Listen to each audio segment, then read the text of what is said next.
I'm an artist out of New York City. I paint, I do rock posters, I make toys. It's something that I've always been drawn to and always wanted to do, and kind of like I've just known my destiny, so to speak. It's just been, just followed my intuition of what I've always wanted to do, and it's always been about art. I was working, just doing like whatever, coffee shop jobs, and I actually got fired from this one job, and I got offered another job by my friend at this Japanese toy store. And turned out, I worked there for like a few years, and I managed the store. I imported toys from overseas and wholesale them all over the US, and I really got exposed to some really great artists, and that really solidified it for me, like getting interested in character-based art, like all these Miyazaki movies, Studio Ghibli, and seeing this character-based art really like resonated with me. That's when I really knew, like, okay, this is what I'm going to do. I'm going to apply to this college and do this as an illustration major. I want to learn how to paint. Maybe it was a pipe dream when I was in school, but like I just knew I would do okay.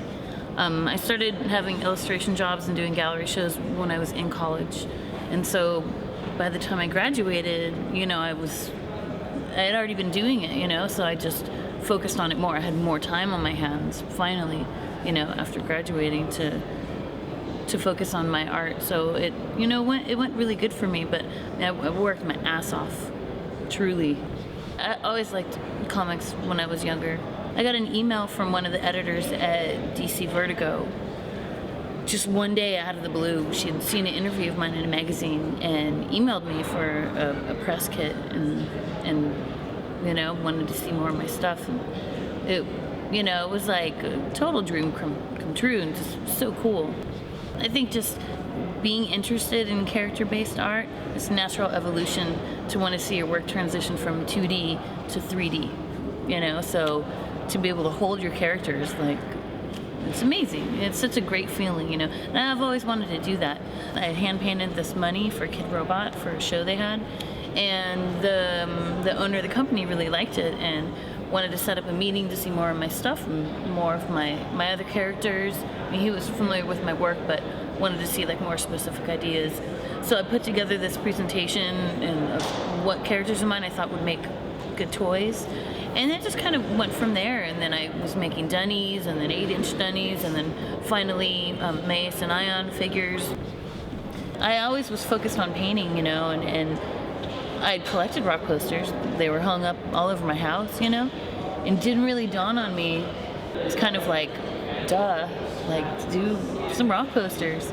So I approached a venue in LA, and they gave me like such little amount of money, but it was fun, and I got to, I'd sell the posters at the show, and that's how I would make my money, is selling them at the merch table and get to meet the bands. And I actually got the opportunity to just pick the bands that I wanted to work with. Like, I would look at the list of upcoming shows, and I'd tell them, okay, hey, I'd like this show and this show and this show. And they would email the bands or the band's management, get approval, say, hey, this artist, Tara McPHERSON, wants to do the poster. Is that okay? Yeah. I never had anyone say no, but they just, they ask, so it's all legit, And then emails me back, all right, you're good to go, do the poster.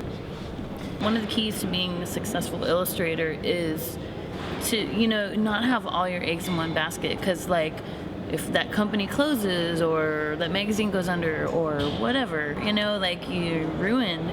So I've always it's been important for me to have that variety, and also just mentally for myself to keep myself entertained and interested. Is, I'll make a toy, and then I'll do a poster, and then I'll work on a painting for a group show, and then I'll do a drawing, and then I'll do another toy, and I have fun with it.